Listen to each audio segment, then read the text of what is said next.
Praise the lord. దేవుని గొప్ప నామానికి మహిమ కలుగును గాక. కొద్ది నిమిషాలు మరలా తిరిగి మనము ప్రకటన గ్రంథము 2వ అధ్యాయము ప్రకటన గ్రంథము 2వ అధ్యాయంలో నేను చదువుతున్నాను, మీరు చూడండి. 2వ అధ్యాయము 21వ వచనం నుంచి నేను కొన్ని వచనాలు చదువుతాను. మారు మనసు పొందుటకు నేను దానికి సమయం ఇచ్చితిని గాని అది తన జారత్వమును విడిచిపెట్టి మారు మనస్సు పొందనొల్లదు. ఇదిగో నేను దానిని మంచము పట్టించి దానితో కూడా వ్యభిచరించువారు దాని క్రియల విషయమై మారు మనసు పొందితేనే గాని వారిని బహుశ్రమల పాలు చేతును. దాని పిల్లలను నిశ్చయముగా చంపెదను. అందువలన అంతరేంద్రియములను హృదయములను పరీక్షించువాడను నేనే అని సంఘములన్నీ తెలుసుకొనును. మరియు మీలో ప్రతివానికి వాని క్రియలు చొప్పున ప్రతిఫలం ఇచ్చెదను. అయితే తుయితైరాలో కడమ వారైన మీతో అనగా ఈ బోధను అంగీకరింపక సాతాను యొక్క గూఢమైన సంగతులను ఎరుగమని చెప్పుకుని వారందరితో నేను చెప్పుచున్నదేమనగా, మీ పైన మరి ఏ భారము పెట్టను. నేను వచ్చు వరకు మీకు కలిగి ఉన్న దానిని గట్టిగా పట్టుకొనుడి. నేను నా తండ్రి వలన అధికారము పొందినట్టు జయించు అంతము వరకు నా క్రియలు జాగ్రత్తగా చేయు వారికి జనుల మీద అధికారం ఇచ్చెదను. అతడు ఇనుప దండముతో వారిని ఏలును. వారు కుమ్మరి వాని పాత్ర వలె పగలగొట్టబడుదురు. మరియు అతనికి వేపు చుక్కనిచ్చెదను. సంఘములతో ఆత్మ చెప్పుచున్న మాట చెవిగలవాడు వినుగాక. చూడండి, తుయితైరా సంఘాన్ని గురించి మనము ధ్యానం చేస్తూ వస్తున్నాం. ఈ తుయితైరా సంఘము చాలా భక్తి కలిగిన సంఘంగా పేర్కొనబడింది కదా. ఇక్కడ క్రియలు మంచివి, చాలా అద్భుతంగా ఉన్నాయి. ప్రేమ ఉంది, విశ్వాసం ఉంది, పరిచర్య ఉంది, సహనం ఉంది. తర్వాత చెప్పబడిన మాట, అతి ప్రాముఖ్యమైన మాట ఏమిటంటే, మొదటి క్రియల కన్నా కడపటి క్రియలు చాలా ఆశీర్వాదకరంగా ఉన్నాయి, ఎక్కువైనవి అంటారు. మొదటి క్రియల కన్నా కడపటి క్రియలు. చూడండి, మనందరం కూడా రక్షించబడినప్పుడు ఉన్న స్థితి ఇప్పుడు కనపడదు. రక్షించబడినప్పుడు ఉన్న భక్తి, ఆ విశ్వాసం, ఆసక్తి ఇప్పుడుందా? తగ్గిపోలేదా? అప్పుడు ఎన్ని ఆటంకాలు వచ్చినా దేవుని సన్నిధికి పరిగెత్తుకుంటా వచ్చేవారు. దేవుని సన్నిధి వదిలిపెట్టేవారం కాదు. ఈ రోజున చిన్న ఆటంకం వచ్చినా, చిన్న సమస్య వచ్చినా, జలుబు చేసిన చిన్నదే అయినా మందిరాన్ని వదిలిపెట్టేస్తాం. అవసరం లేదు. ఏంటంటే బాగాలేదు. ఏం బాగాలేదంటే జలుబు చేసింది. ఏం బాగాలేదంటే తలనొప్పిగా ఉంది, చుట్టాలు వచ్చారు, లేకపోతే ఏదో ఏదో చెప్పేసి దేవుని సన్నిధిని వదిలేస్తాం. అది మంచి పద్ధతి కాదు. అది దేవుడు సంతోషించే పని కాదు. అది మనము దేవుని సన్నిధిలో కనపడాలి. ఇక్కడ వీరు చాలా ప్రాముఖ్యమైన విషయం ఏమిటంటే, మొదటి క్రియల కన్నా కడపటి క్రియలు మరి ఎక్కువగా ఉన్నాయి. అయినను నీ మీద తప్పు ఒకటి మోపవలసి వచ్చింది. చూడండి, అయినను ఈ తప్పేంటి? మోపవలసి ఉన్నది ఏమనగా, తాను ప్రవక్తినని చెప్పుకొనుచున్న యెజబేలు స్త్రీని నీలో ఉండనిచ్చుచున్నాం. యెజబేలు స్త్రీని నీలో ఉండనిచ్చుచున్నావు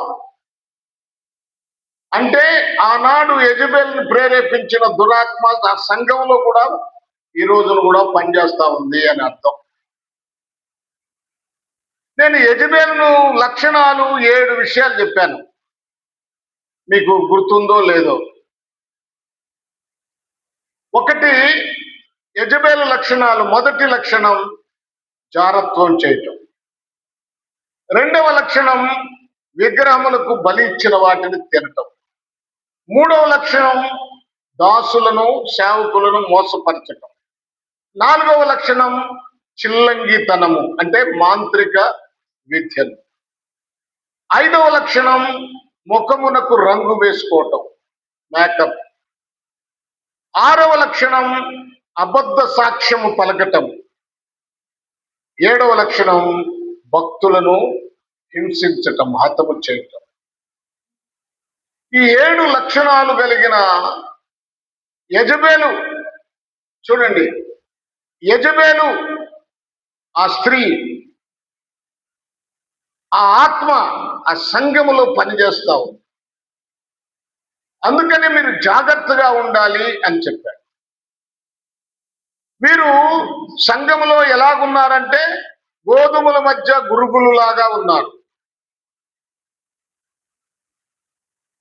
ఆ గోధుమల చేలో గురుగులు ఉన్నట్లుగా సంఘాలలో ఇలాంటి లక్షణాలు ఉన్నవారు ఉన్నారు. బుద్ధిగల కన్యకలతో బుద్ధి లేని కన్యకలు ఉన్నట్లుగా ఉన్నారు. బుద్ధి లేని వారు, బుద్ధి ఉన్నవారు ఇద్దరు కన్యకలే, ఇద్దరు కలిసే ఉన్నారు. లోకములో పాప సంబంధమైన జీవితం కలిగిన వాళ్ళు, ప్రత్యేకించబడిన వారు సంఘంలో కలిసే ఉంటున్నారు. అదే చెప్తున్నాడు ఇక్కడ.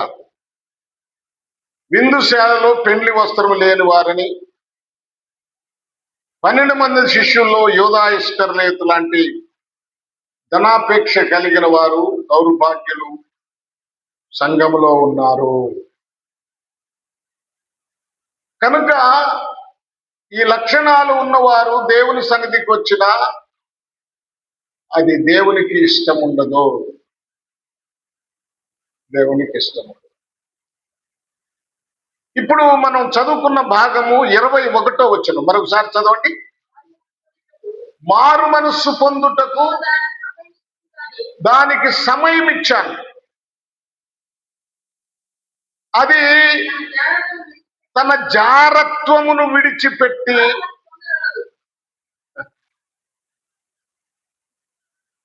జారత్వం విగ్రహ సంబంధమైన జీవితాన్ని వదిలిపెట్టి మారు మనసు పొందనొల్లదు.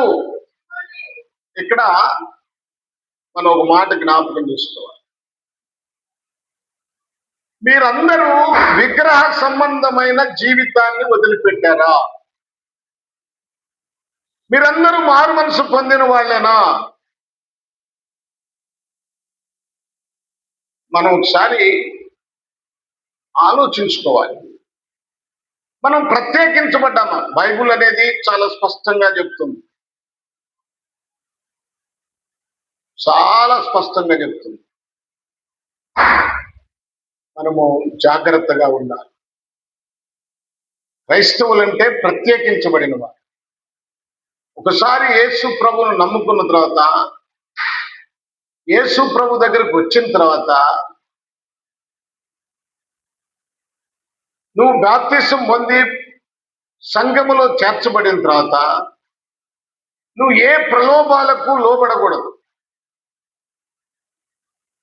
అన్య జనాంగాలైనటువంటి వారి చేసే కార్యక్రమాల్లో పాలు పొందకూడదు. ఇలాగూ జీవిస్తూ సంఘములో, ఈ తుయితైరా సంఘములో కొందరున్నారు, వారిని హెచ్చరిస్తున్నారు. నేను మిమ్మల్ని ఇంకా చూస్తున్నాను, నేను మారు మనసు పొందటానికి సమయం ఇచ్చాను, అయినా మీరు మారు మనసు పొందలేదు. జాగ్రత్త. ఇదేంటంటే నిర్లక్ష్య స్వభావం. వాక్యము మీకు తెలుసు. చూడండి, అయ్యో వేషధారులైన శాస్త్రులారా, వేషధారులైన పరిసయ్యులారా, మీరు సున్నము కొట్టిన సమాధులు. చూడండి ఆ మాట, మత్తయి రాసిన సువార్త 23వ అధ్యాయము 27వ వచనం. మత్తయి రాసిన సువార్త 23వ అధ్యాయము. అయ్యో అయ్యో అనే మాట ఎప్పుడు అంటారు? చాలా భయంకరమైన విపత్తు కలిగినప్పుడు. అయ్యో నా ఇల్లు కాలిపోతుంది, అయ్యో నేను ఆపదలో ఉన్నాను, చనిపోబోతున్నాను, కాపాడండి, అయ్యో. ఎప్పుడంటే చాలా విపత్తు వచ్చినప్పుడు చెప్పే మాట అయ్యో అయ్యో అయ్యో. నీకు బాగా కష్టం కలిగినప్పుడు, భరించలేని నొప్పి వచ్చినప్పుడు అయ్యో అమ్మో అని అరుస్తాం కదా. అంటే ఏదో జరిగిపోతుంది. ఇక్కడ కూడా ప్రభు అంటున్నాడు, అయ్యో వేషధారులైన శాస్త్రులారా, వేషధారులైన పరిసయ్యులారా. ఇప్పుడు మనల్ని కూడా దేవుడు అంటున్నాడు, అయ్యో వేషధారులైన విశ్వాసులారా, వేషధారణ కలిగిన సంఘమా. ఏమంటున్నాడు ఇక్కడ? అయ్యో ఏమంటున్నాడు ఇక్కడ? పరిసయ్యులారా, మీరు సున్నము కొట్టిన సమాధులను పోలి ఉన్నారు. అవి వెలుపల శృంగారముగా అగపడును, కానీ లోపల చచ్చిన వారి ఎముకలతోనూ సమస్త కల్ముషముతోనూ నిండి ఉన్నవి. ఎలా ఉన్నారంట? అప్పుడు రాశారు కాబట్టి ఏమని, మీరు సున్నము కొట్టిన సమాధులు అని రాశారు. ఒకవేళ ఇప్పుడు రాయాలంటే సున్నం కొట్టిన సమాధులు అని అనరు, గ్రానైట్ అతికించబడిన సమాధులారా. అంతే కదా. పాలరాయి, ఆ సమాధి ఎలా ఉంటుంది? పాలరాయి.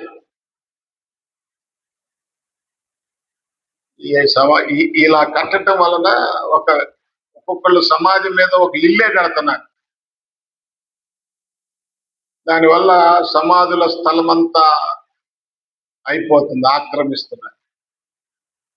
ఇప్పుడు ఎవరైనా చనిపోతే పోయి పెట్టడానికి జాగా లేదు, ప్రభుత్వారేమో కొత్త జాగా ఇవ్వట్లేదు. ఏం చేయాల?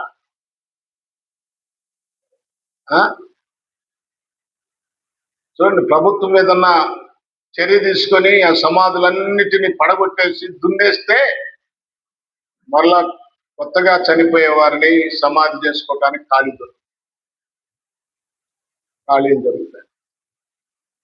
సరే, సమాధులు పైకి సౌందర్యంగా అందంగా ఉన్నాయి, లోపల సమాధి తెరిస్తే ఎలా ఉంటుంది? ఎముకలతో నిండిపోయి ఉంటుంది, కల్ముషం గబ్బుతో నిండిపోయి ఉంటుంది,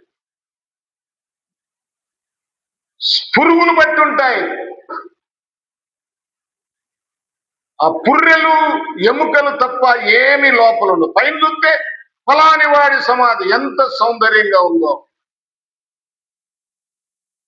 అలాగే ఈనాడు విశ్వాసులు కూడా పైకి చాలా సౌందర్యంగా కనపడుతున్నారట, లోపలంతా ఆ ఎముకలు కల్ముషం ఉన్నట్లుగా వారి జీవితాలు లోపల చెడిపోయి ఉన్నాయి. ఓ తుయితైరా సంగమా,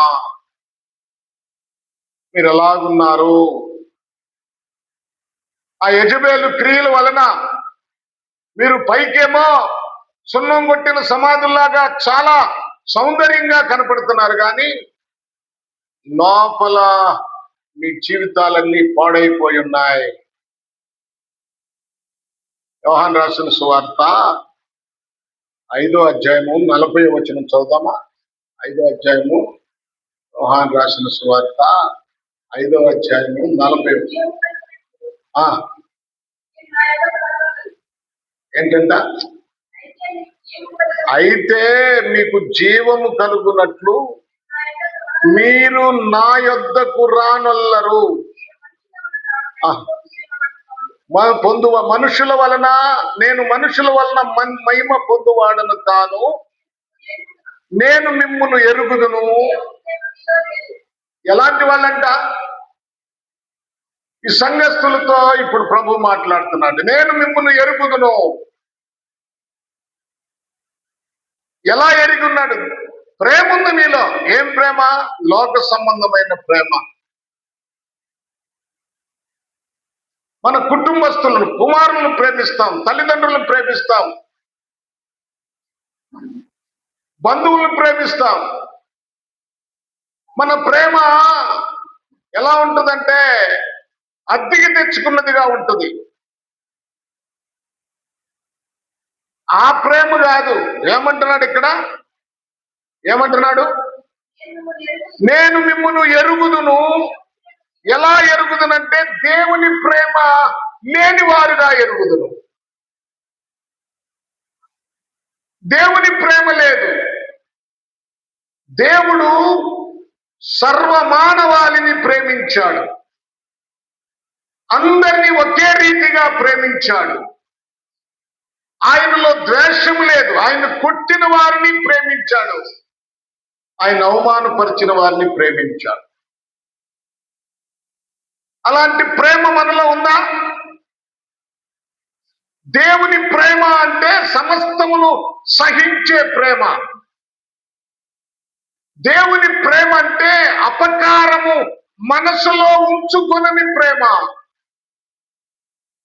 దేవుని ప్రేమ ఎలాంటిదంటే మనల్ని మనం ప్రేమించుకున్నట్లుగా మన సహోదరులను కూడా ప్రేమించే విధానము. అదే దేవుని ప్రేమ. దేవుని ప్రేమ దాసునిగా మారుస్తుంది. దేవుని ప్రేమ క్షమిస్తుంది. దేవుని ప్రేమ ఇతరులను ఎన్నడూ అవమానపరచదు. నేను మిమ్మల్ని ఎరుగుదును. ఆ ప్రేమ మీలో లేదు. ఏ ప్రేమ? దేవుని ప్రేమ మీలో లేదు. అర్థమైందా? ఉందా దేవుని ప్రేమ మనలో? దేవుని ప్రేమ ఉందా? అదే అంటున్నాడు. మీరు ఏమన్నాడు? మీకు జీవము కలుగునట్లు మీరు నా యొద్దకు రానున్నారు. ఎందుకు వస్తారు? ఎందుకంటే మీ అవసరాల కోసం వస్తారు. అంటే దేవుడు మళ్ళా ఏం చేస్తాడని భయంతో వస్తారు. జీవము కలుగునట్లుగా రారు. నేను మార్పు చెందాలి, ప్రత్యేకించబడాలి, ప్రభు కోసం నన్ను నేను సమర్పించుకోవాలి. ఆ జీవము, మార్గము చూడండి. సత్యమైన యేసు దగ్గరకు, ఆయన జీవం ఇచ్చే యేసు దగ్గరకు జీవం పొందడానికి మీరు రావట్లేదు. మరి దేనికోసం వస్తున్నారు? దేనికోసం వస్తున్నారు? Praise the lord, praise the lord. దేవుని గొప్ప నామానికి మహిమ కలుగును కాక. హల్లెలూయా చెప్పండి. హల్లెలూయా చెప్పండి. ఇప్పుడు మనం దేవుని దగ్గరికి జీవము పొందటానికి వస్తున్నామా? మనం ఏదైనా లోక సంబంధమైన విషయాలలో మేలు పొందటానికి వస్తున్నామా? దేనికోసం వస్తున్నారు? దేనికోసం వస్తున్నారు చెప్పండి, మీరు దేనికోసం వస్తున్నారు? నిజంగా నేను మార్పు చెందాలి, నేను పరలోక మహిమలోనికి వెళ్ళాలి, ఆయన్ని వెంబడించాలి, సత్యాన్ని అనుసరించాలి అనే ఉద్దేశంతో వస్తున్నామా మనం? ఆ ఆలోచన మనలో ఉందా? మీరు ఆలోచించుకోండి.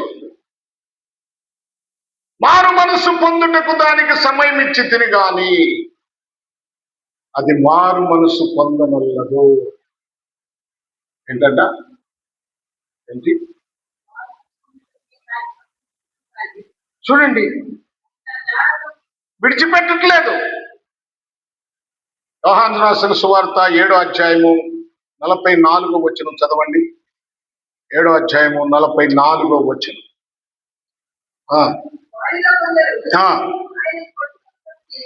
దలిసిరి గాని ఎవరును ఆయనను పట్టుకొనలేదు. తర్వాత ఆ బంట్రోతులు ప్రధాన యాజకుల యొద్దకు పరిసయ్యుల యొద్దకును వచ్చినప్పుడు వారు ఎందుకు మీరు ఆయనను తీసుకొని రాలేదని అడగగా, అంటే యేసుక్రీస్తుని ఎందుకు పట్టుకు రాలేదు అని అడిగితే వారు ఏం చెబుతున్నారు? ఆ బంట్రోతులు మనుష్యుని మాటలాడినట్టు ఎవడును ఎన్నడూ మాట్లాడలేదు. ఆ మనుష్యుడు మాట్లాడినట్లుగా, యేసు మాట్లాడినట్లుగా ఆయన మాటలలో అంత ఆశీర్వాదం ఉంది. ఆయనలో మాకు ఎంత, ఆయన మాటల వల్ల మేము ఎంత ఆనందించాం, తృప్తి చెందాం. ఆయన మాట్లాడినట్లుగా ఏ మనుష్యుడు ఇంతవరకు మాట్లాడినట్లుగా మేము చూడలేదు, వినలేదు. అయితే వాళ్ళు ఏమంటున్నారు చూడండి, అందుకు పరిసయ్యులు మీరు కూడా మోసపోతిరా. ఇక్కడ ఈ మాటే మనకు చాలా ప్రాముఖ్యమైనది. అధికారులలో గాని పరిసయ్యులలో గాని ఎవడైనను ఆయన యందు విశ్వాసం ఉంచినా చాలు చాలు చాలు ఉండండి. పరిసయ్యులలో గాని అధికారుల్లో గాని పరిసయ్యుల్లో గాని ఎవరైనా ఆయన యందు విశ్వాసం ఉంచారా? నిజమే. అధికారులు చూడండి, ఏదో కొద్ది మంది తప్ప ఎక్కువ మంది అధికారులు దేవుని నమ్మరు, దేవుని భయం ఉండదు. అవునండి. కొంతమంది లోక సంబంధమైన జ్ఞానం కలిగిన వాళ్ళు యేసు ప్రభుని నమ్మరు. మంచి ఉద్యోగంలో బాగా డబ్బు సంపాదించే వాళ్ళు, డబ్బున్న వాళ్ళు దేవుని నమ్మరు. క్రైస్తవులని చెప్పుకుంటూ కూడా, క్రైస్తవులైన వారు కూడా దేవుని దగ్గరికి ఎవరైనా వచ్చినా, డబ్బున్న వాళ్ళు అధికారం ఉన్న వాళ్ళు వచ్చినా ఏదో వస్తారు కానీ జీవము పొందునట్లుగా రారు. మీరు చూడండి, డబ్బులున్న వాళ్ళు 100 మందిలో బాగా ఆస్తులు ఉన్నవాళ్ళు, మంచి అధికార సంబంధమైన ఉద్యోగంలో ఉన్నవారు, నెల నెల లక్షల రూపాయలు సంపాదించేవారు ఏదో ఏళ్లలో లెక్క పెట్టినట్లుగా కొద్ది మంది మాత్రమే ప్రభువుని నమ్ముకున్నారు కానీ అందరూ దేవునికి దూరంగానే ఉన్నారు. వారు నమ్మరు. అదేమంటే వాళ్ళు ఏమంటారు? నిన్న ఒక ఆయన మీటింగ్ అయింది, నేను చీరాల మీటింగ్కి వెళ్ళాను నిన్న పగలు. ఆ మీటింగ్ అయిపోయిన తర్వాత ఒక ఆయన ఆ స్థానిక పాస్టర్ గారి దగ్గరికి వచ్చారు. వస్తే ఆయన అన్నాడు, అయ్యా మీరు ప్రార్థనకు రావట్లేదు ఏంటయ్యా అంటే, ఆయన అన్నాడు, వద్దు ఆ మాటలు మాట్లాడద్దు మీరు, నేను మాట్లాడి చాలా లోతుకి వెళ్ళాల్సి వస్తుంది. ఏంటి లోతుకి వెళ్ళేది? ఎంత గర్వమో చూడండి. అంటే మీరు ఎర్రోళ్ళు కాబట్టి మీరు వెళ్తున్నారు, మేము ఎందుకు వస్తాం? మరి అక్కడికి ఎందుకు వచ్చాడు? ఆ చుట్టాలు కనుక తప్పనిసరిగా వచ్చాడు. ఏమని అనుకుంటారు? చూడండి, అధికారంలో ఉన్నవారు, ధనవంతులు, అధికారులు, ఈ శాస్త్రులు లాంటి వాళ్ళు ఎవరైనా నమ్మారా? ఆయన ఎందుకు విశ్వాసం ఉంచారా? బంట్రోతులారా, మీరేంటి విశ్వాసం ఉంచారు? మీరేంటి ఆయన గురించి గొప్పగా చెప్తారు? మీరు మోసపోయారా? ఈ లోకంలో తర్వాత ఏముంది? ఆ ఆ ఆ ఆ అయితే ధర్మశాస్త్రం ఎరగని ఈ జన సమూహము, ఈ జన సమూహము శాపగ్రస్తమైంది. వీడికేదో తెలిసినట్టు. అయ్యో శాస్త్రులారా, పరిచయులారా, సున్నం కొట్టిన సమాధులు మీరు!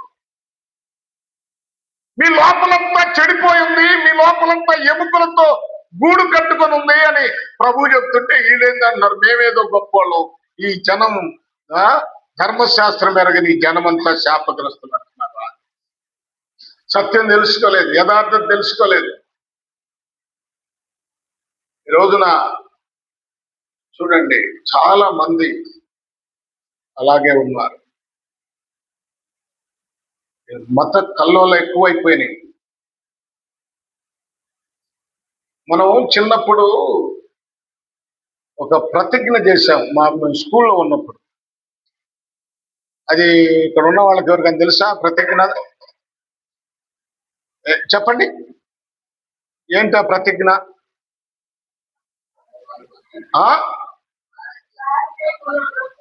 భారతదేశం నా మాతృభూమి.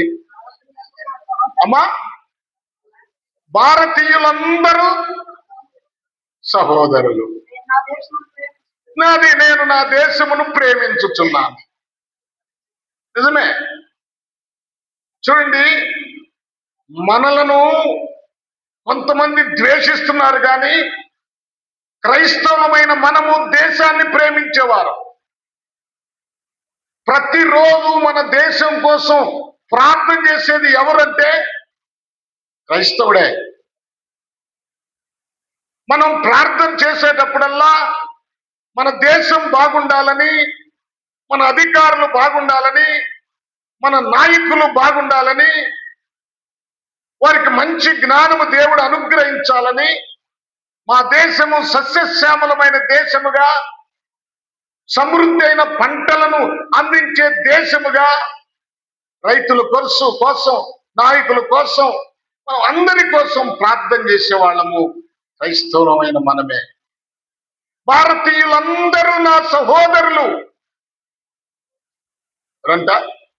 భారతీయులందరూ ఆ ధ్యాస వాళ్ళకుందా? మత శిచ్చు పెడుతూ ఏమండి క్రైస్తవుల మీద వ్యతిరేకంగా మాట్లాడుతున్న వ్యక్తులు ఈ భారతదేశంలో కనపట్లేదా? వాడెవడో ఒకడు అంటాడు బొగడా బైబులు. మనం అంటున్నావా వారి గ్రంథాలని? మనం ఆ విధంగా తిట్టగలమా? చూడండి ప్రభునందు ప్రియులారా, అలాగూ మాట్లాడితే మనం ఊరుకుంటారా? మన మీద కేసులు పెట్టరా? అదేంది ఆయన ఎవరి మీద ఏదో కేసు పెట్టారు, దేశద్రోహం కేసు పెట్టరా? ఇది హిందూ దేశం అయితే ఇది హిందూ దేశం అని ఎవడు చెప్పాడు? నువ్వు అనుకుంటే సరిపోయిందా? మరి ఆ ప్రతిజ్ఞ ఏమిటి? మేము భారతీయులం, అందరూ సమానమే, మేము అందరినీ ప్రేమిస్తాం, మాకు మత ద్వేషాలు లేవు, మాకు విరోధం లేదని ఆ రోజు మనం ప్రతిజ్ఞ చేశాం కదా, ఈ రోజు అదే చేస్తున్నాం కదా. చూడండి, మీరు ఇదే తెలుసుకోవాలి. మనం విశ్వాసంలో ప్రార్థన చేస్తాం. నాకు ఇదివరకు దేవుడే చూసుకుంటాడని నేను కూడా దాని గురించి పట్టించుకునేవాడిని కాదు. ఈరోజు జరుగుతున్న వాటి గురించి చూస్తుంటే ఎంతమంది అన్యాయంగా బలైపోతున్నారో గుర్తు చేసుకోండి.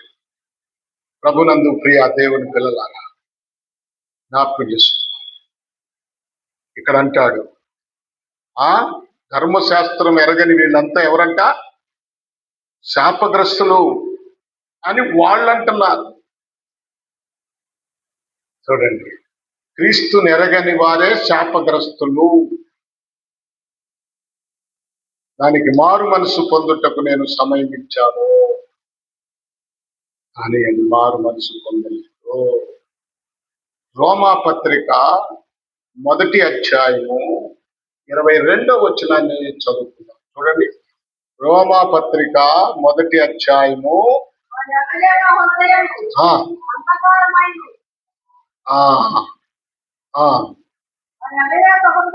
అక్కడ కాదమ్మా, 26వ వచనం దగ్గర నుంచి చదువుతాం. లేకపోతే మీరు ఒక్క మాట సరే ఇవన్నీ చదువుతా పోతే టైం కాదు. 28వ వచనం చూడండి. మరియు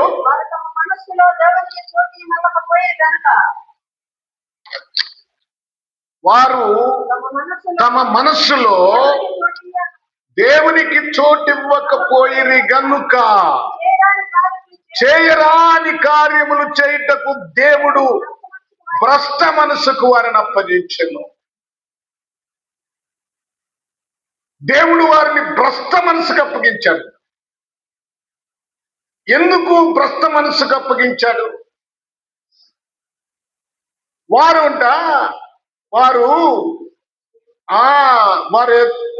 దేవునికి చోటు ఇయ్యనొల్లకపోయారు. తన మనసులో దేవునికి చోటు లేదు. దేనికి చోటు ఉంది?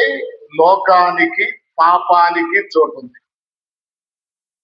పాపం వాళ్ళు చాలా సునాయాసంగా చేస్తారండి. ఇప్పుడు విశ్వాసులైన వాళ్ళు ఒక మాట మాట్లాడటానికి కూడా భయపడతారు. భయపడరా? ఎవరినన్నా దౌర్జన్యంగా మాట్లాడటానికి కూడా భయపడతారు. ఎందుకంటే మనం దేవునికి, దేవుని వాక్యానికి మన హృదయంలో చోటు ఉంది. కొందరి హృదయాల్లో దేవునికి, దేవుని వాక్యానికి చోటు లేదు. అందుకనే వారు భ్రష్ట మనస్సుకు అప్పగించారు. భ్రష్ట మనసు అంటే సాతాను మనసు. దేవుడే అప్పగించేశాడు వాళ్ళు. ఇక వాళ్ళని ఎవడు ఏం చేయలేరు. చూడండి, అక్కడ అట్టివారు సమస్త దుర్నీతి చేతను, దుష్టత్వము చేతను, లోభము చేతను, ఈర్ష్య చేతను నిండుకొని మత్సరము, నరహత్య, కలహము, కపటము, వైరమను వాటితో నిండిన వారై. దేనితో నిండారు? దేనితో నిండారు? దుర్నీతి చేత, సమస్తమైన దుర్నీతి చేత, దుష్టత్వము చేత. దుష్టత్వం, దుర్నీతి, దుష్టనీతి. ఒక్కొక్కడు అంటాడు, వాడు నన్ను తిట్టాడు కనుక నేను తిట్టాను. వాళ్ళు తిట్టారని మనం తిట్టాం. క్రైస్తవుని లక్షణం కాదది. వారు తిట్టినా భరించేది నిజమైన క్రైస్తవుని లక్షణం.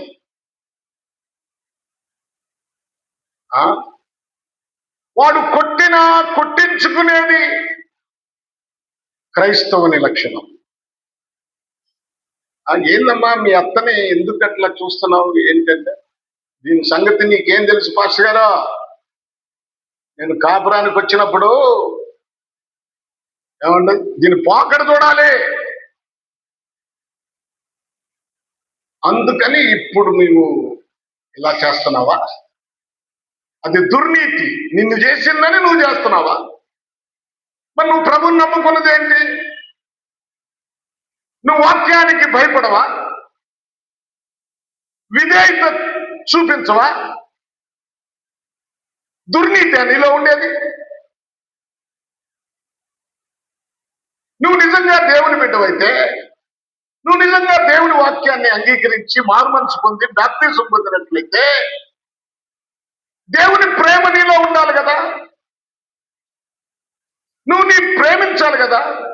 దుర్నీతి చేస్తావా? లోక సంబంధమైన నీతే క్రీస్తు నీతి కదా. శాస్త్రుల నీతి కంటేను పరిసయ్యుల నీతి కంటేను మీ నీతి అధికం కాని ఎడల మీరు దేవుని రాజ్యంలోనికి ప్రవేశించరు. ఏ నీతి కావాలి? క్రీస్తు నీతి అధికం కావాలి. చూడండి, తర్వాత నిండుకొని మత్సరము, అసూయ అనమాట. నరహత్య. నరహత్య అంటే ఏంటి? మన పేరు ఎత్తగానే, ఎవరన్నా ఒకళ్ళ పేరు ఎత్తగానే కొర్రమని వాడి పేరు నా దగ్గర ఎత్తమాట, దూషించటం, అవమానపరచటం, నీ సహోదరుని చాటున వ్యర్థుడా అని చెబితేనే నువ్వు నరహత్య చేసినట్లని లేఖనం చెప్పట్లేదా? సంఘస్థులారా, ఇవన్నీ నేర్చుకోవాలి, దిద్దుకోవాలి. ఏదో వస్తున్నాం పోతున్నాం, మనం బాప్తిసం పొందాం, ప్రార్థన చేసుకుంటున్నాం, ఇవన్నీ సెకండ్, ఫస్ట్ కాదు. ఫస్ట్ ఏమి ఉండాలి? ఫస్ట్ ఎలా ఉండాలి? నువ్వు నీ అంతరంగం మారాలి. ఫస్ట్ అది దేవుడు కోరుకునేది. అది దుర్నీతితో, దుష్టత్వంతో, లోభత్వంతో, ఈర్ష్యతో నిండుకున్నది. మత్సరము, అసూయ, నరహత్య, కపటము. అలకరింపు కూడా కపటమే. అయ్యా బాగున్నావా, మా నాన్నే దాయ్యా చాలా రోజులకు వచ్చావు, కూర్చో కూర్చో. కపటం. కొంతమంది అలా పలకరిస్తుంటేనే అర్థమైపోదు. కపటంగా చెప్తారు. హేరోదు జ్ఞానులతో కపటంగా చెప్పాడు, మీరు వెళ్ళి చూసిరండి, నేను వెళ్తాను తర్వాత. అంటే దాని అర్థం ఏంటి? మీరు చూసిరండి, నేను వెళ్ళి చంపేసి వస్తానండి. కపటం. చూడండి ప్రియులారా, గమనించండి.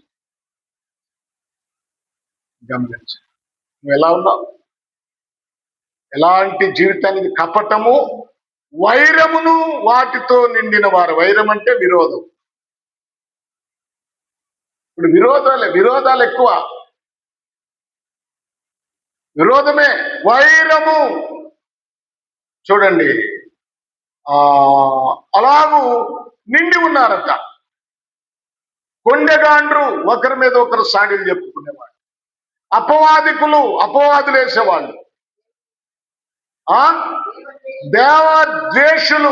ఏదైనా మీ ఇంట్లో నష్టం జరగగానే మొట్టమొదటి ఎవరు? నేను ఇంత ప్రార్థన చేస్తున్నా, దేవుడు ఏం చేస్తున్నాడు, నాకేం చేశాడు దేవుడు? దేవుణ్ణి దూషించేవారు, దేవుని నామమును వ్యతిరేకించేవారు దేవదూషకులు, ద్వేషులు, హింసకులు. తెలుసు, అహంకారం చాలా మందికి. వాళ్ళతో నాకేం. ఏమన్నా శుక్రవారం చెప్పాను మీకు, శుక్రవారం అందరు ఎవరు రావట్లేదే? అవసరం లేదా శుక్రవారం ప్రార్థన? విజ్ఞాపన ప్రార్థన అవసరం లేదా మీకు? ఆపేద్దాం. ఏమైంది అందుట్లో? ఒక ఆదివారమే పెట్టుకుందాం. అందుట్లో సమస్య ఉంది దేవసాయం గారు?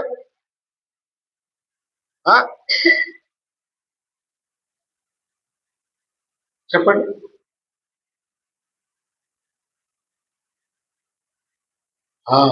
ఏంటంట? బింకములాడవారు,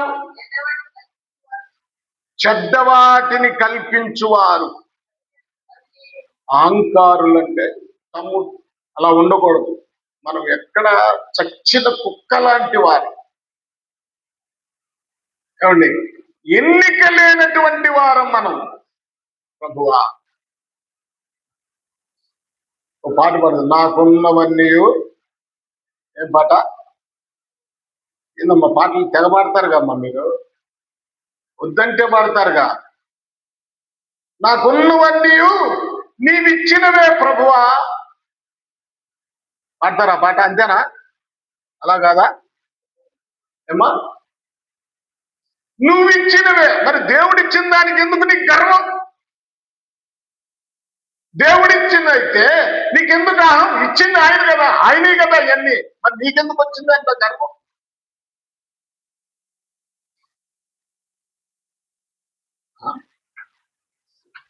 చూడండి చూడండి ప్రభునందు ప్రియులారా, ఆ చాలా భయంకరమైనటువంటి మాట అనమాట. సరే, బెంకములాడువారును చెడ్డవాటిని కల్పించువారును తల్లిదండ్రులకు అవిధేయులు. తల్లిదండ్రులకు ఏయ్, తల్లిదండ్రులకు అవిధేయులు.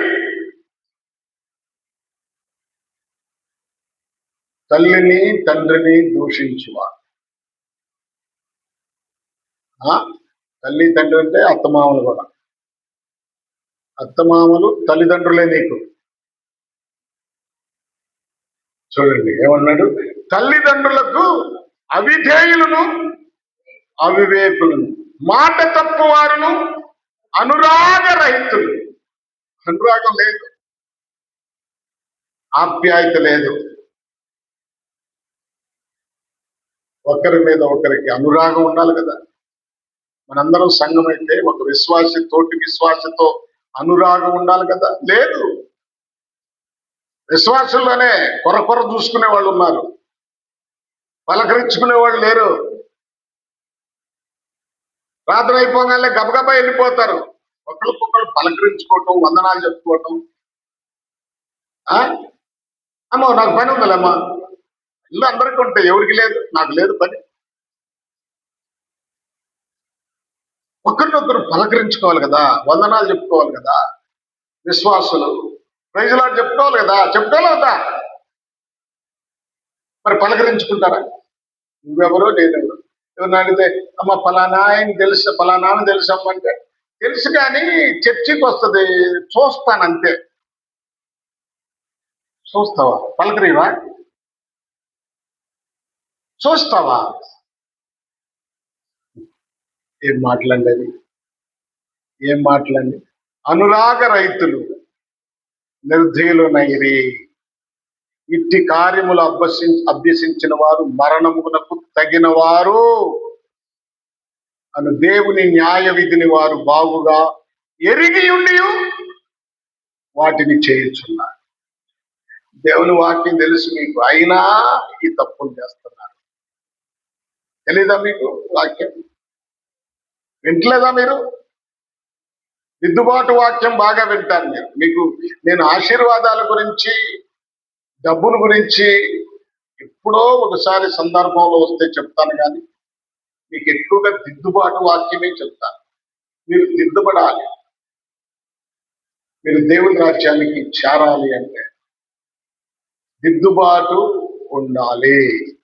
దిద్దుబాటు లేకపోతే లేదు. నిన్ను నీవు దిద్దుకోవాలి కదా. ప్రభునందు ప్రియా దేవుని పిల్లలారా, ఈ శ్రేష్టమైన సమయంలో మనం జ్ఞాపకం చేసుకుందాం. ఒక మాట, నేను టైం అయిపోతుంది కనుక ముగిస్తాను. ఐగుప్తు దేశము నుంచి దేవుడు శ్రేష్టమైన దేశానికి,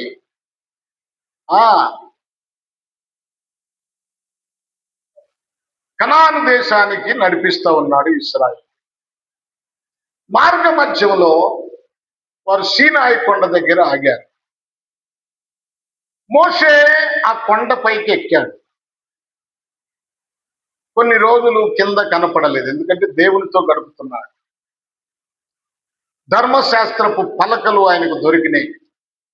10 ఆజ్ఞలు దేవుని ఏలితో రాసిన ఆ శాసనాలను దేవుడు ఇచ్చారు. ఈ కొండ దిగటానికి ఇంకా తడువు చేస్తున్నాడు మోషే. అప్పుడు ఏం చేశారు? కింద కొండ కింద ఉన్న వాళ్ళు, మోషే ఏమైపోయాడో నాకు అర్థం కాలేదయ్యా, ఐగుప్తు నుంచి మమ్మల్ని తీసుకొచ్చిన ఆ దేవుడు ఇప్పుడు మేము దేవుణ్ణి ఆరాధించుకోవాలి. ఆరోన్తో చెప్తున్నారు, నీవు మాకు దేవుణ్ణి చేసి పెట్టు. ఆయన ఏం చేశాడు తెలుసా? ఆయన అడిగింది ఏంటి? ఆ మాటకి ఏమడిగాడు? మీ పిల్లల దగ్గర ఉన్నా, చెవులకున్నా ఏముంటాయి? చెవులకి ఏముంటాయి? చెవులకి ఏముంటాయి అమ్మా? అమ్మా చెప్పండి, ఎందుకు భయపడతారు? మీకు కూడా ఉండయనా? చెవులకి ఏమున్నాయి? పోగులు ఉన్నాయి, బంగారు పోగులు. ఆ బంగారాన్ని తీసివ్వండి, మీ దగ్గర ఉన్న బంగారం అంతా ఇవ్వండి, మీకు నేను ఒక దేవుణ్ణి చేసి పెడతాను. ఇచ్చారు. ఇచ్చిన తర్వాత పోత పోసాడు వాటి అన్నిటి. పోత పోసి ఒక దూడని చేశాడు. దాని రూపం వాటిని ముందే తయారు చేసుకున్నారు. ఇప్పుడు ఆ దూడని ఈయనే యెహోవా, మమ్మల్ని ఐగుప్తు నుంచి తీసుకొచ్చిన యెహోవా అని చెప్పి ఆ దూడకు వాళ్ళు ఏం చేస్తున్నారు? జాతర చేస్తున్నారు. ఆ జాతర చూడండి. ఇంకా విగ్రహారాధనను మానుకోలేదు వాళ్ళు. ఐగుప్తు దేశంలో చూసిన వాటిని మానుకోలేదు. ఈ రోజు కూడా చాలా మంది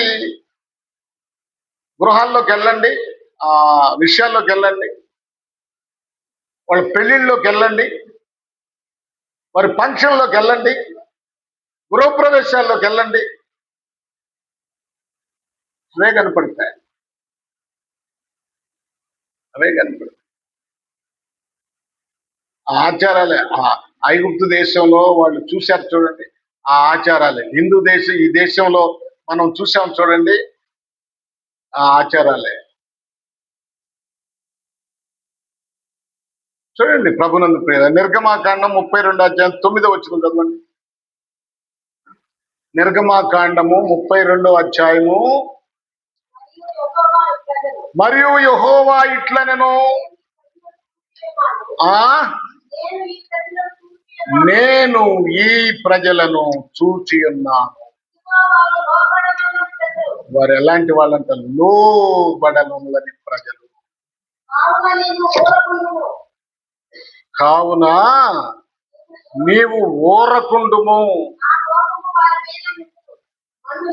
నా కోపము వారి మీద మండును, నేను వారిని కాల్చివేస్తాను. ఈ ప్రజలు ఎలాంటి వారంట? లోబడనొల్లని ప్రజలు.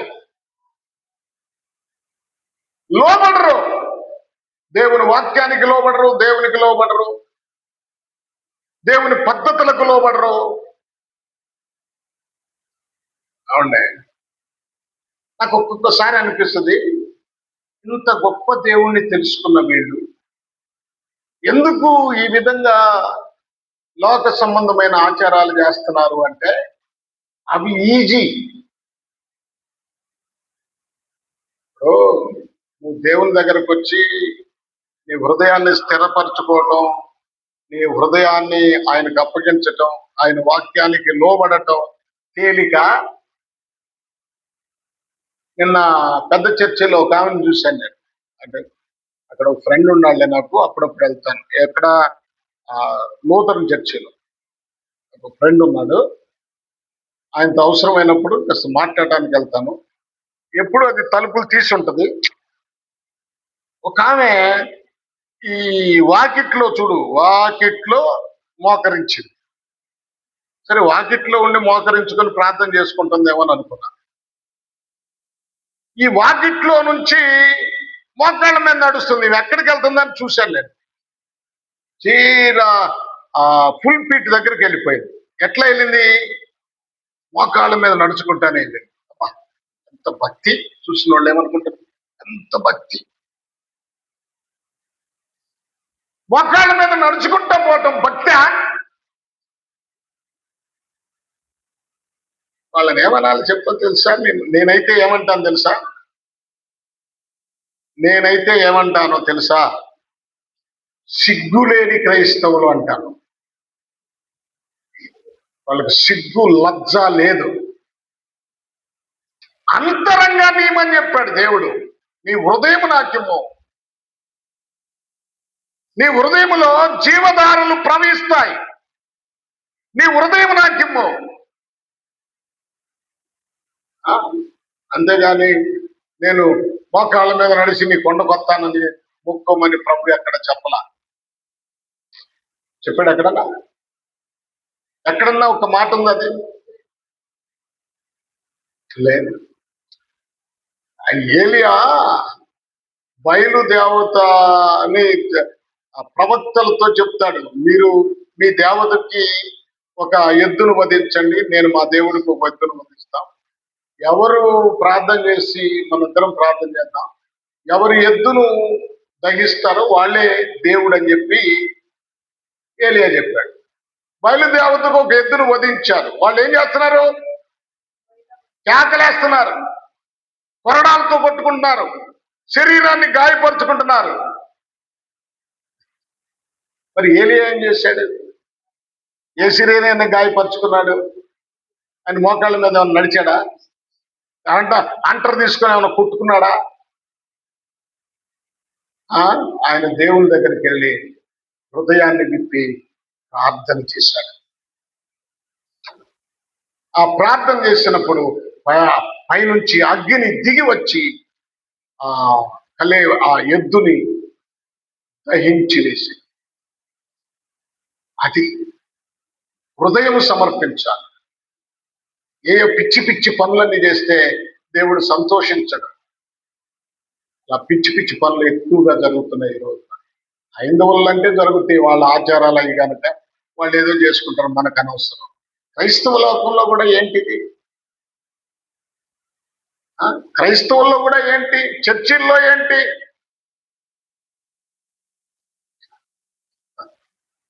ప్రభునందు ప్రియ దేవుని పిల్లలారా, జ్ఞాపకం చేసుకున్నాం.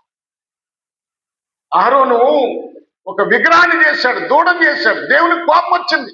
అరే, నిజ దేవుడినైన నేను మీతో మాట్లాడి మిమ్మల్ని బలపరిచి మీకు మన్నాను కురిపించి పూరేడు పిట్టల్ని ఇప్పించి పగలు మేఘస్తంభముగా రాత్రి అగ్ని స్తంభముగా మిమ్మల్ని నడిపిస్తూ మీకు ఎదురుకొచ్చిన శత్రువులందరినీ హతమారుస్తూ మీకు మార్గమును క్లియర్ చేసిన, మార్గమును సరళం చేసిన నన్ను వదిలిపెట్టి వారు దూడను పట్టుకొని దేవుడు అంటారేంటి? గంతులేస్తారేంటి? దూడను ఎత్తుకొని అరుస్తారేంటి? మోషే, వీరి మీద నాకు కోపం మండుతుందయ్యా. ఈ ప్రజలను చూస్తున్నాను, ఇదిగో వారు లోబడనులని ప్రజలు గనక నీవు ఓరకుండము, నా కోపము వారి మీద మండును, నేను వారిని కాల్చివేస్తాను నేను. దేవునికి ఎంత కోపం వచ్చిందో చూడండి.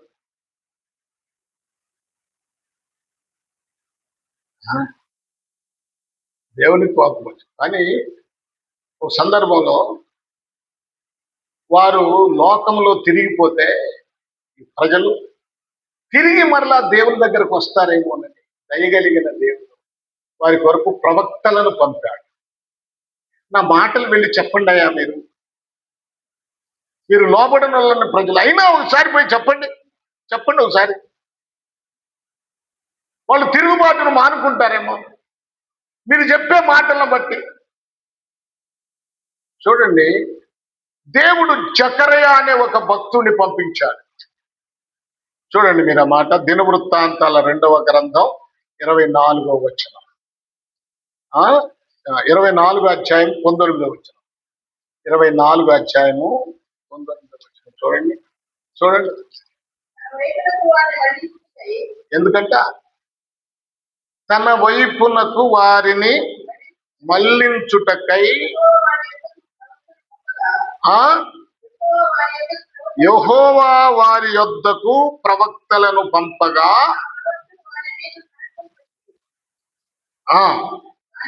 కానీ వారు చెవియొగ్గక ఉండేది. పాపం చూడండి, విన్నట్టుగానే ఉంటారు, చూస్తానే ఉంటారు, ఇట్లా చూస్తానే ఉంటారు. అయితే ముగిస్తున్నాను, ఉండండి కొంచెం.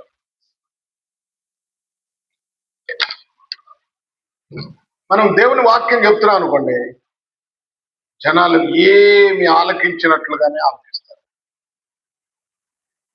కానీ వాక్యం మాత్రం లోపలికి వెళ్ళదు. ఇక్కడ చూడండి, వారు చెవియొగ్గక ఉండిరి. అప్పుడు చెవియొగ్గటం అంటే చెవులు కలిగిన వాడు ఆలకించునుగాక అన్నాడు. చెవులు గల్లంటే చెవులు ఎవరికి లేవు, అది వేరు. ఈ బాహ్యమైన చెవులు వేరు.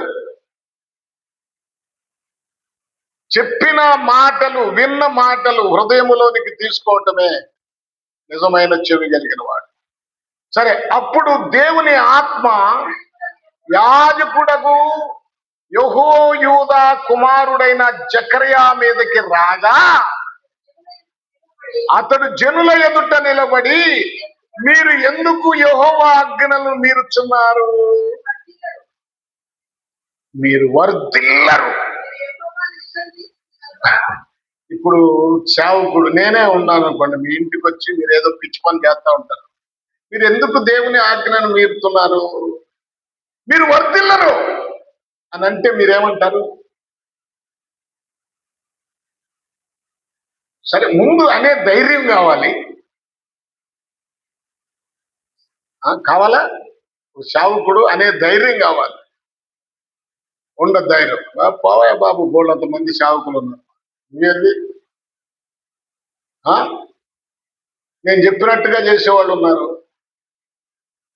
నువ్వేదో వచ్చి మా పని మేము చేసుకుంటాం, మాది మేము చేసుకుంటాం, మీది మీరు చేయండి అనేవాళ్ళు లేరు చాలా మంది. ఉన్నారా లేరా? మాది మేము చేసుకుంటామండి, మీది మీరు చేయండి.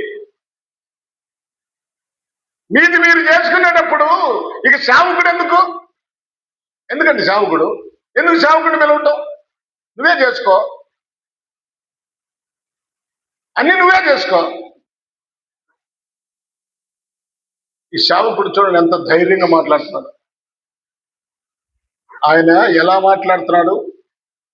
ఆయన మీద ఏముంది? దేవుని ఆత్మ. దేవుని ఆత్మ చేత నింపబడిన వారు ఎప్పుడు కూడా కఠినంగానే మాట్లాడతారు. దురాత్మ చేత నింపబడిన వారు ఎప్పుడు సమర్థించే మాటలు మాట్లాడతారు. పర్వాలేదులే, ఏముందులే, దాందేముందులే అని మాట్లాడతారు. దేవుని ఆత్మ నింపబడిన వారు అలా కాదు. మీరు యెహోవా ఆజ్ఞలను మీరుచున్నారు. మీరెందుకు మీరుచున్నారు? మీరు వర్ధిల్లరు. మీరు యెహోవాను విసర్జించితిరి గనుక ఆయన మిమ్మల్ని విసర్జించి ఉన్నాడని దేవుడు సెలవిచ్చుచున్నాడు అనేను. అందుకు వాళ్ళు ఏం చేశారండి? కుట్ర చేస్తున్నారు సేవకుడి మీద, ప్రవక్త మీద. ఈ ప్రజలు కుట్ర చేస్తున్నారు. ఈ నెట్టయినా చూడండి, ఒక్కొక్క సంఘంలో ఖచ్చితంగా మాట్లాడారు అనుకోండి. అమ్మా వింటున్నారా? నాకు తెలుసు కొన్ని సంఘాల్లో పాపాన్ని ఖండించి ఖచ్చితంగా మాట్లాడతాడు. రెండో రోజు మూడో రోజు ట్రాన్స్ఫర్, ఈయన మాకొద్దు. అందుకని వాళ్ళు ఏం చేస్తారంటే ఎప్పుడు పొగుడుతాడు. సావిత్రమ్మ గారు చాలా మంచిదండి. నేను సావిత్రమ్మ గారి ఇంటికి వెళ్ళాను, ఆమె నన్ను ఏ విధంగా చూసావా, ఎంత మంచిదో, మంచి అప్పుడుకప్పుడు భోజనం సిద్ధం చేసి అప్పుడుకప్పుడు పెట్టింది నాకమ్మా. ఎంత మా సావిత్రమ్మ గారు, దేవుడు నిన్ను దీవిస్తాడు. ఆ సావిత్రమ్మకి ఎదురు మాట్లాడితే తెలుసుంది నీకు అప్పుడు ఆమె సంగతి. పొగుడుతూ ఉండాలి, పొగుడుతూ ఉండాలి. నిజమైన సేవకుడు ఎవరిని పొగడడం. పొగట్టం అంటే నిజంగా నీవు గాని దేవుని పనిలో దేవుని కొరకు చేస్తే అది పొగడాలి, అభినందించాలి. పొగట్టం కూడా కాదు, అభినందించాలి. ఇప్పుడు సేవకులందరూ పొగట్టం నేర్చుకున్నారు. ఇక్కడ ఈ జకర్యా పొగట్లేదు. మీ మీదకు దేవుని యొక్క కోపం వచ్చేస్తుంది. దేవుడు మిమ్మల్ని విసర్జించాడు, మిమ్మల్ని విసర్జించాడు దేవుడు. మీరు ఎందుకు ఇలాగ చేస్తున్నాడు? మీరు వర్ధిల్లరు. ఇప్పుడు ప్రవక్త మీద వారందరూ కుట్ర చేసి ఏం చేశారు? చివరికి రాళ్లతో కొట్టి చంపేశారు. ఇది అక్కడ జరిగిన సంగతి. చంపేశారు. దేవుడు సమయం ఇస్తే సమయాన్ని సద్వినియోగం చేసుకోకుండా, మారు మనసు పొందుకోకుండా వారు ఏం చేశారు? ఎదురు తిరిగారు. అరే, ఇంత పాపం చేస్తున్నారు, వాళ్ళు ఏమన్నా మరలా నా దగ్గరకు తిరిగి వస్తారేమో, జకరియా నువ్వు వెళ్ళి వాళ్ళకి చెప్పురా. ఏకంగా ఆ భక్తుడిని చంపేశారంట. ఈ రోజున కూడా ఖచ్చితంగా చెప్పిన సేవకుల్ని చంపేస్తాను. చంపటం అంటే నువ్వు మాకొద్దు, వెళ్ళిపో, నీ సంఘం వద్దు, నీ వాక్యం వద్దు, నువ్వు వద్దు, పోవయ్యా బాబు. ప్రభునందు ప్రియులారా, ఈ తూతేరా సంఘంలో కూడా దేవుడు మాట్లాడుతున్నాడు. సమయం ఇచ్చాను. ఒక మాట మరొకసారి చదవండి, ముగించుకుందాం. మారు మనసు పొందుటకు దానికి సమయం ఇచ్చి తిని గాని, అంటే జారత్వమును విడిచిపెట్టి మారు మనసు పొందనల్లదు. చాలా మంది ఇట్టేటోళ్ళు ఉన్నారండి. ఎంతన్నా చెప్పు వాక్యం, పాపాన్ని మాత్రం విడిచిపెట్టరు, అక్రమ జీవితాన్ని మాత్రం విడిచిపెట్టరు. కొంతమంది వ్యభిచారాన్ని విడిచిపెట్టరు, కొంతమంది మోసాన్ని విడిచిపెట్టరు, కొంతమంది విగ్రహారాధన విడిచిపెట్టరు, కొంతమంది బూతులు విడిచిపెట్టరు, పాప ఏది వదిలిపెట్టరు. మారు మనసు పొందనల్లదు. అలా నువ్వు గాని విడిచిపెట్టకపోతే నీ మీదకి ఏమొస్తాయంట? రోగాలు వస్తాయి, శ్రమలు వస్తాయి, అగ్నిగుండం వస్తుంది. అన్ని స్పష్టంగా చెప్పాడు. ఈసారి చెప్పుకుందాం వాటి గురించి. ఆ రోగాలు ఏంటో, ఆ శ్రమలు ఏంటో, ఆ అగ్నిగుండం ఏంటో, ఇవన్నీ కూడా మనం చెప్పుకోవాల్సిందే, నేర్చుకోవాల్సిందే.